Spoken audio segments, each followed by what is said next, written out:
আসসালামু আলাইকুম। আজকে একটা নতুন সিস্টেমের ক্ষেত দেখাবো।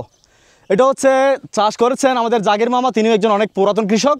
তো ক্ষেত তার একটা বৈশিষ্ট্য হচ্ছে তিনি ওই জমিতে রোপণ করেছেন বরবটি এবং মিষ্টি কুমড়া। তারা হচ্ছে নতুন কৃষক, তারা হচ্ছে প্রধানত বুলটা করে থাকে।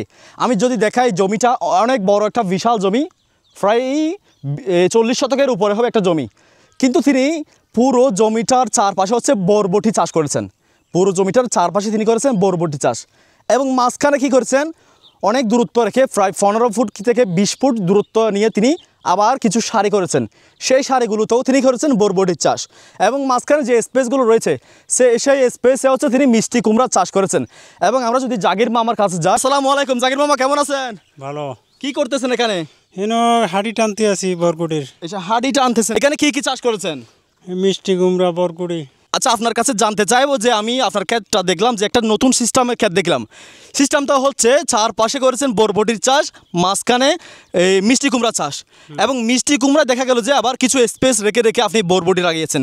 এটা তো আসলে তেমন দেখা যায় না। এই সিস্টেমটা নতুন নাকি আপনি?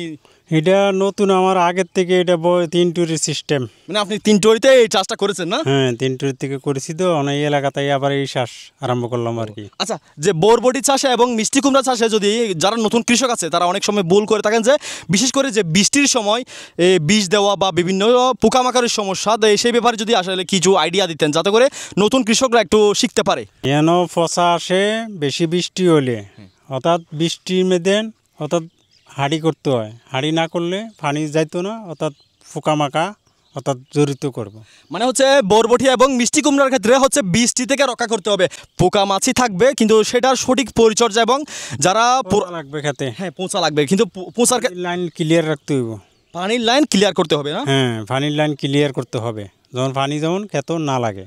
তো জাগির মামা যেটা বলছিলেন এটা হচ্ছে যে বরবটি এবং তিনি মিষ্টি কুমড়া চাষ করেছেন, সেই ক্ষেতের একটা মূল সমস্যা হচ্ছে যখন অতিরিক্ত বৃষ্টি হয়ে যায়, সে বৃষ্টির সময় ক্ষেতের মধ্যে বিভিন্ন ভাইরাস ঢুকে যায়, অর্থাৎ পোঁচা চলে আসে। তিনি আসলে যারা নতুন কৃষক আছে তাদের জন্য সাজেস্ট করেছেন যে বৃষ্টির পানি থেকে রক্ষার জন্য আমাদেরকে ড্রেন করতে হবে এবং নালাটা সঠিকভাবে তৈরি করতে হবে যাতে করে বৃষ্টির পানি না আটকায় এবং পানি নিষ্কাশনের ব্যবস্থাটা হয়ে যায়। তো ধন্যবাদ সকলকে। ভিডিওটা অবশ্যই শেয়ার করবেন যাতে করে যারা নতুন কৃষক আছেন, যারা বেকার আছেন, তারা ঘরে বসে না থেকে আমার মতো আমি নতুন কৃষক, আমি শিখতেছি এবং দেখানোর চেষ্টা করতেছি যাতে করে আপনারা ঘরে বসে না থেকে একটু হলেও শিখুন। ইনশাআল্লাহ আজকে না হয় কালকে অবশ্যই আপনার জীবনে সফলতা আসবে।